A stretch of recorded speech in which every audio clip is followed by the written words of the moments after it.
Who knows what evil lurks in the hearts of men? The Shadow knows.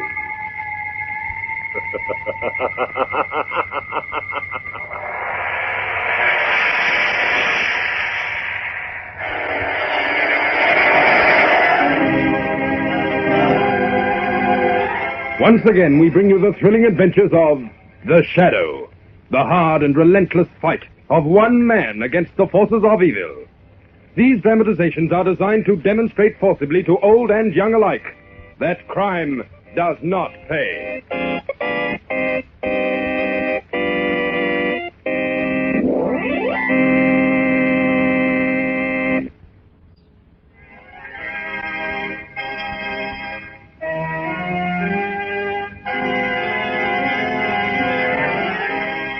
The Shadow who aids the forces of law and order is in reality Lamont Cranston, wealthy young man about town. Years ago in the Orient, Cranston learnt a strange and mysterious secret, the hypnotic power to cloud men's minds so they cannot see him. Cranston's friend and companion, the lovely Margot Lane, is the only person who knows to whom the voice of the invisible Shadow belongs. Today's drama, Spotlight on the Duchess.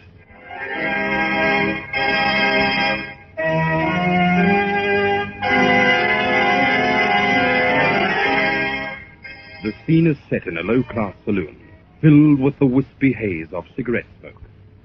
On a high stool leaning against the counter is a blousy, peroxided blonde, her heavily lined face streaked with thickly caked makeup. What is a drunken man like? Or like a drowned man? A fool. A madman. A drink too many makes him a fool. Another maddens him. And the last one drowns him. Give me another drink, barman. I'm coming up for the last time. Give us some more of that Shakespeare, Millie. Wait till I oil the old vocal cords. All right, Millie Burnout. You've played your last scene. It's the police. Come along with me, Millie. What for? For the murders of Mary Kennedy, Hagan Bales, and Peggy Bell. You couldn't stand to see them steal the spotlight from you, could you, Millie? Even if it was from a lot of tramps in the cheap saloon. Nobody steals the spotlight from me. Not even you, officer. My drink. Farewell.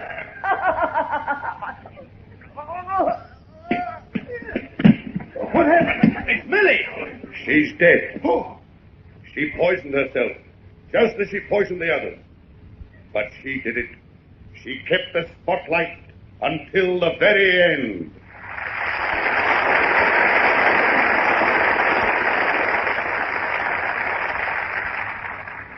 Did you like the play, Lamont?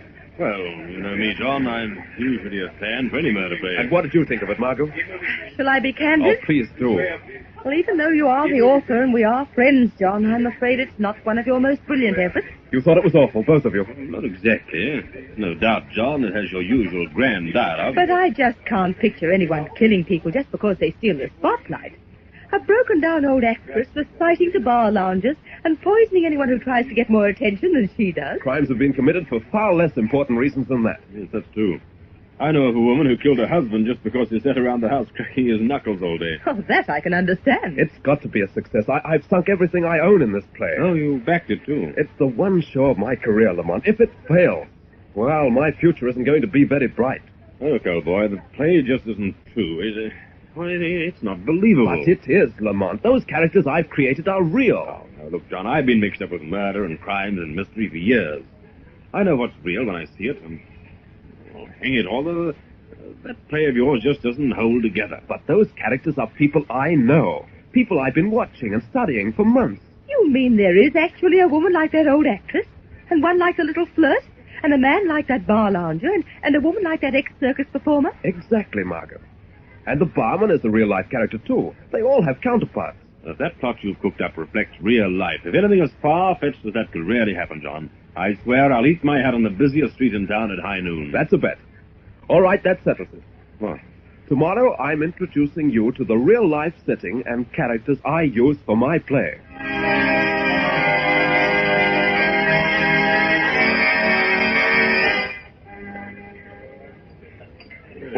How do you like it?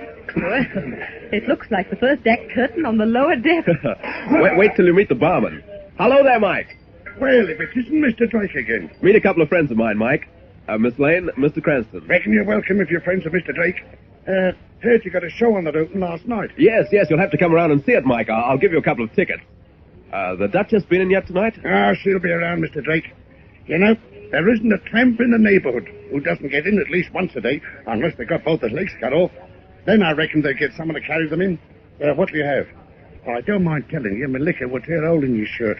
3 beers, Mike. 3 beers it is, Mr. Drake. Where on earth did these poor souls come from? Well, they've usually hit rock bottom when they find this neighborhood, Margot. That's right, Mr. Drake. Poor devils. I feel sorry for most of them. Now do you believe my characters are real? Characters? Perhaps, John. Oh, but that plot. I always say you don't know how much suffering there is in the world until you get behind a bar. You see, I'm sort of a philosopher, you might say. They all know they're at a dead end. I suppose most of them live around here. They don't live, miss. Some of them are still breathing, but that's about all. They come in here with butterflies in their stomachs and go out with bats in their brains. Oh, it's the Duchess. Now, there's a real lady for you. Here she is. Here's the woman I patterned my leading character after. Oh, my friends.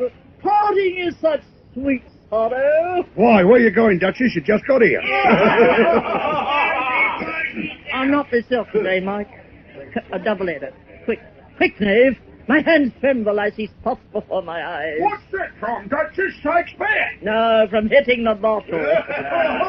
Just put it on the bar, Mike, my love. I'll sneak up on it. Come on over here, Margot, Lamont. I've got someone else I want you to meet. Hello there, Mr. Drake. Oh, hello, Freddie.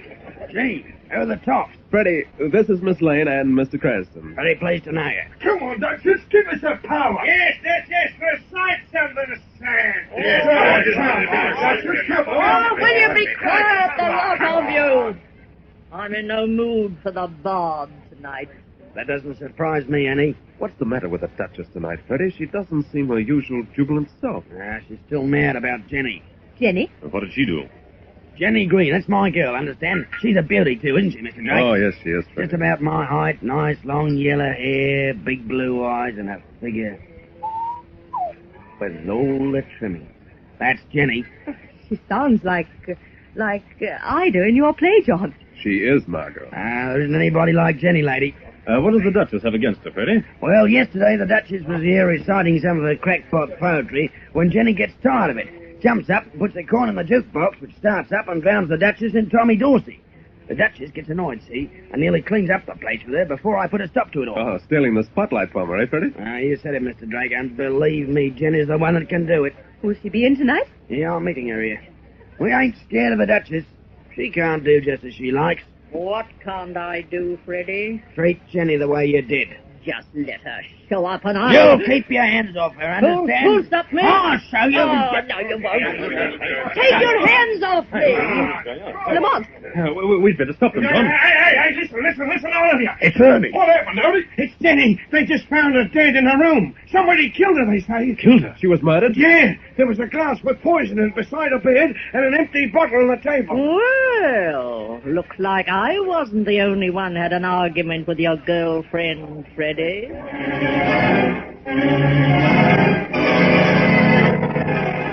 Wanted to see me, Commissioner? Yes, Lamont. Good evening, Margot. Evening. How was that you're reading, Commissioner? Play? Spotlight on Millie. Oh, it's John's play. Yes, he's a friend of yours, isn't he? Well, yes, I have known him for some time. That's what I thought. I'm working on this murder of Jenny Green. Oh, yes. Oh, yes, we were in the saloon this morning when we heard that the girl had been killed. And I suppose you've both been to this, Jonathan Drake's play? Yeah. You notice how much this Jenny Green is like the girl in the play? The first one to get killed? Why, yes, Commissioner Weston. Lamont and I both mentioned that last night. The papers have made a big story of it. Being a real-life version of the play, I mean. Yes, I know. I've just been talking to John. He says there's been a line at the box office since lunchtime. There are 3 murders in the play, aren't there? This Jenny Green's the first, or whatever Drake calls in the play. Then the little bar lounger gets killed, and finally the other woman, the ex-circus performer. Oh, Commissioner, you don't think there's any connection between the real murder and the play? If there was another murder, Lamont, like in the play, the show would be set for a long run, wouldn't it? You mean, if the other murders in the play actually happened in real life. Commissioner, that's ridiculous. I mean, instead of drama holding up a mirror to life, we'd find life following the pattern of the play. That'd be impossible. Unless the author had a hand in the real-life murders, too. Commissioner, you don't think John Drake would commit murders, just to keep his play running? Men have killed for a lot less than that, Margot. Oh, but this is ridiculous, Commissioner. Now, you don't think there's going to be another murder? You mean the way the little loafer was killed next, in the play? I'm not going to take any chances. That's why I sent for you. I believe you're serious. You bet I am. Now, look, when you two were with your author friend, did you meet anybody or see anybody Drake might have patterned this next victim after? Well, of course, darling, Freddie. He's exactly like that awful little man in the play. Do you know where this Freddie lives? No, but you could find out from Mike at the saloon. All right. Want to come along? Because I'm going there. But, Commissioner, what for? Following the play, he's the next on the list to be murdered. I've let one murder slip by, but I'm not going to miss on this Freddie.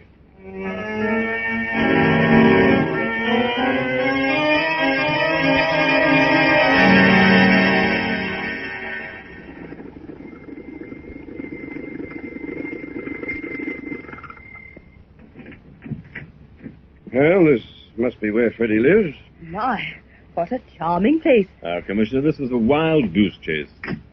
I've known Drake for years. He couldn't possibly... And I've heard that before. Come on, let's go inside.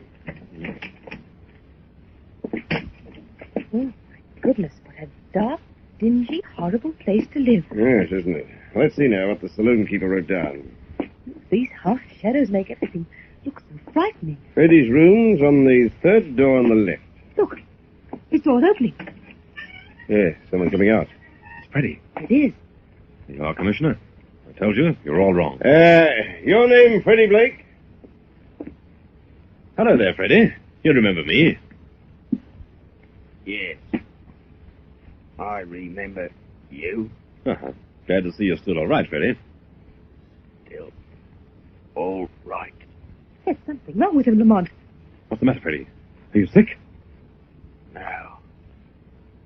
I'm not sick. I'm dying. Lamont! Why, Freddie. Yes, Lamont. It's just the way I thought. Jonathan Drake's just killed off his second character.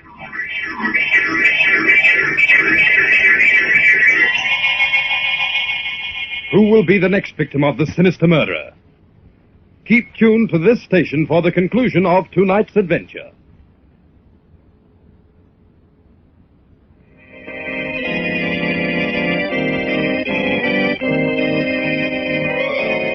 And now, back to the Shadow. It is next morning, and we find Lamont Cranston and Margot Lane with Commissioner Weston in the dingy atmosphere of Mike's saloon.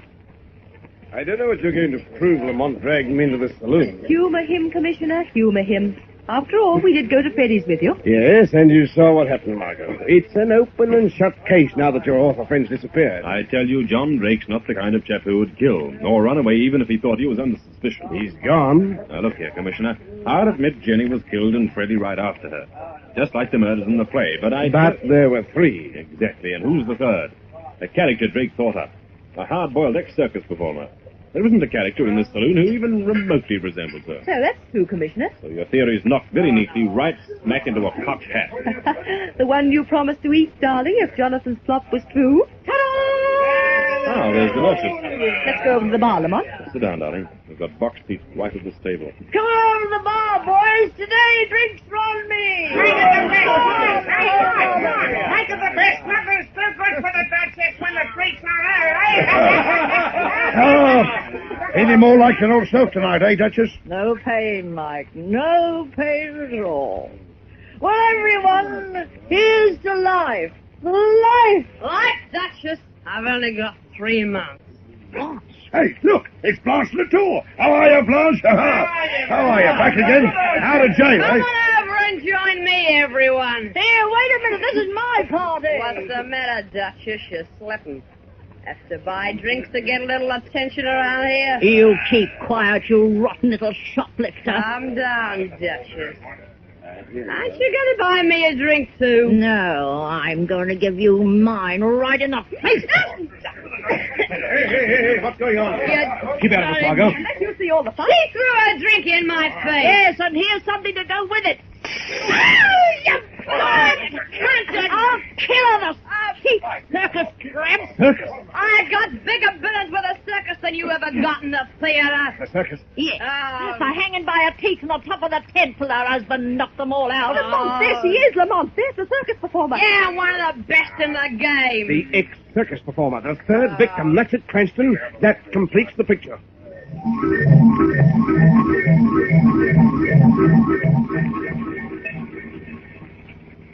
Darling, I'm so proud of you. You certainly are a wonderful detective. All right. The way you showed Commissioner Weston there was no real character, no ex-circus performer like the girl in the play. Margot, I have a feeling that Blanche Latour could tell us a great deal. But Commissioner Weston has her place completely surrounded, Lamont. No one can get in to see her now. I think I can slip through the police cordon, Margot.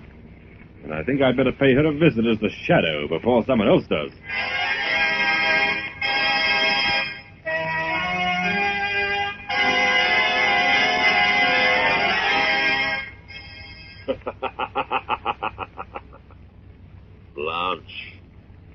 Blanche Latour, Who's that? the voice of the Shadow, Blanche. I thought you might be lonely. Gosh, I didn't know my nerves were shot that bad. What's the matter, Blanche? You're frightened, aren't you? I can hear you, but I can't see anybody. The Shadow is everywhere and nowhere. Oh, a vaudeville actor, eh? Well, I've seen better stunts than yours in sideshows. You can't scare me. I'm too late for that, eh, Blanche? You're already frightened. More than anyone knows. Yeah? There have been murders, Blanche. Your friends, Jenny Green and Freddie. You're marked to die next, Blanche Latour, and you know it. How do you know? The play written by Jonathan Drake.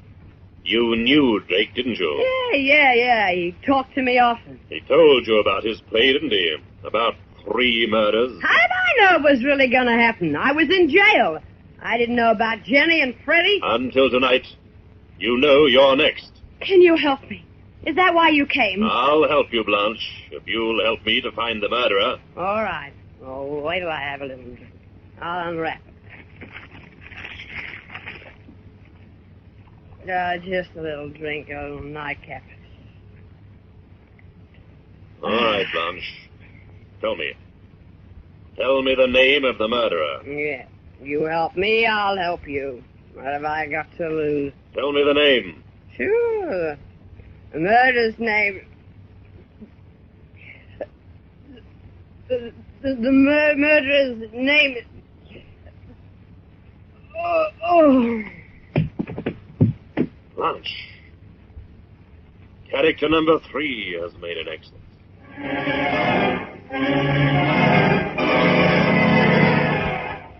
Well, Lamont and Margot, I imagine you'll have to admit I'm right now. Is that why you sent for us? Oh, really, Lamont, you can't blame him for gloating. Have you found Drake yet? That, Mr. Cranston, is just a matter of time. I still say you haven't any direct evidence. No?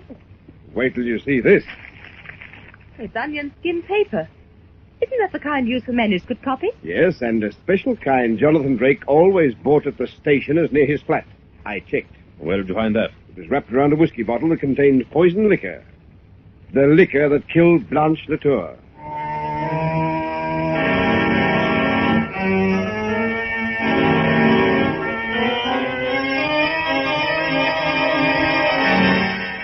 Well, Lamont, I guess the jig's up for poor Jonathan Drake.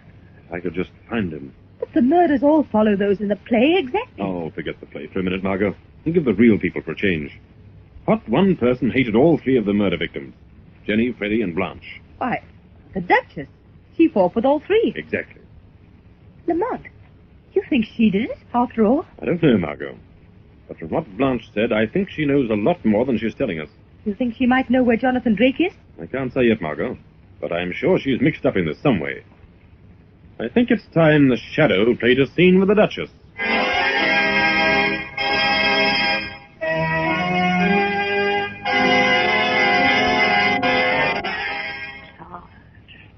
Must have a little drink. Where'd I put that bottle? Ah, here you are. Oh, thirst in a sacred drink.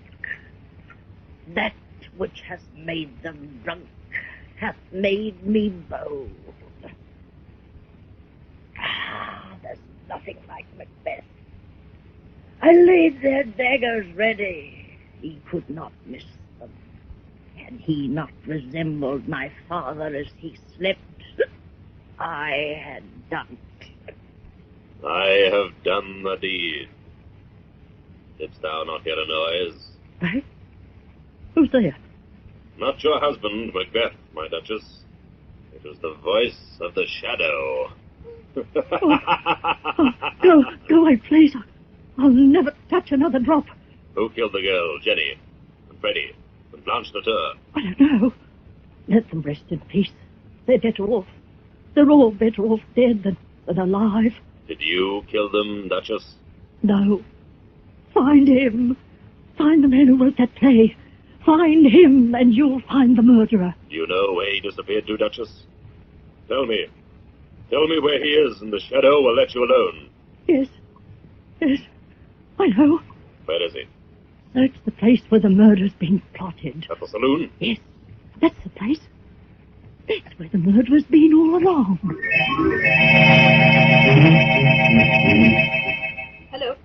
Hello. Listen, Margot. Lamont. I'm in a phone booth right across the street from the saloon. It's just on closing time. I want you to get Commissioner Weston and bring him down here to meet me in exactly half an hour. What's happened, Lamont? Don't be surprised when you see me. I've got on a disguise. I'm even changing my voice so nobody will know me. What do you want Weston for? I want him in half an hour to pick up our murderer.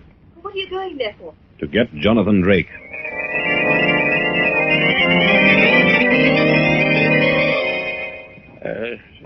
Give me another drink, Colonel. Just one more. All right, just one more. For this time I was closing up.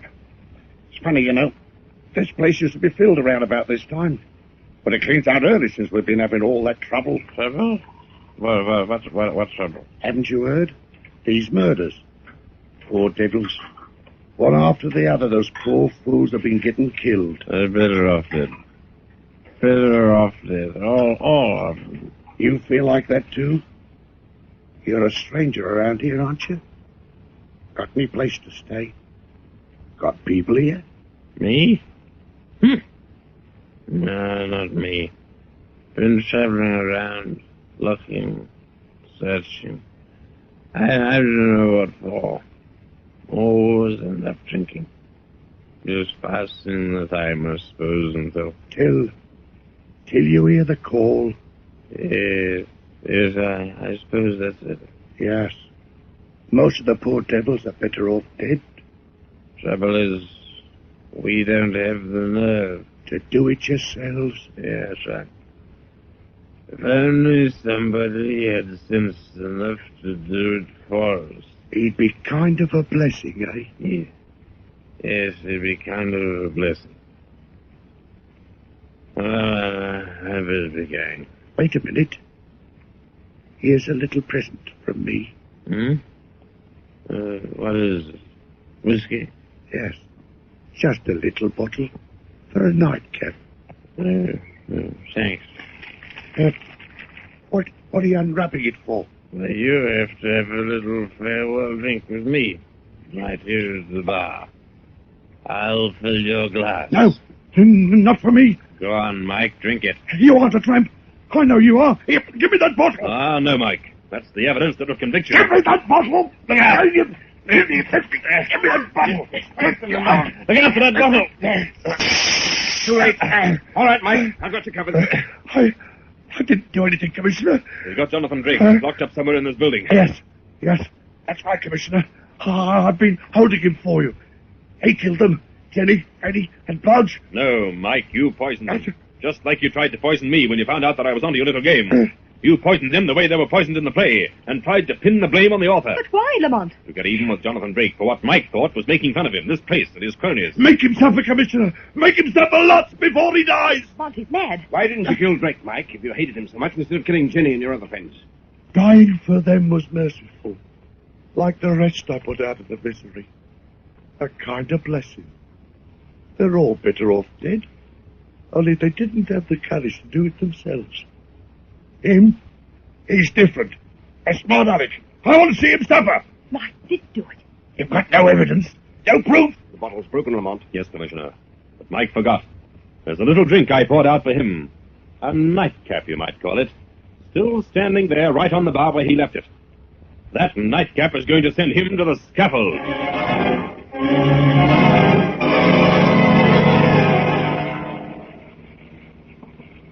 It's nice of you to drive me home, Jonathan. Oh, all that excitement last night. I don't know what on earth happened to Lamont. He was going to pick me up. Oh, probably afraid he'd run into me, Margot. But why? You know our little bet. And you did prove your play could happen to people in real life. Can you picture Mr. Lamont Cranston eating his hat on our biggest thoroughfare today at high noon? What's that mob of people doing over there across the street? Oh, perhaps it's an accident or something. Oh, there certainly is a crowd. John, look. It's Lamont. And he's He really... is actually... And it's exactly high noon.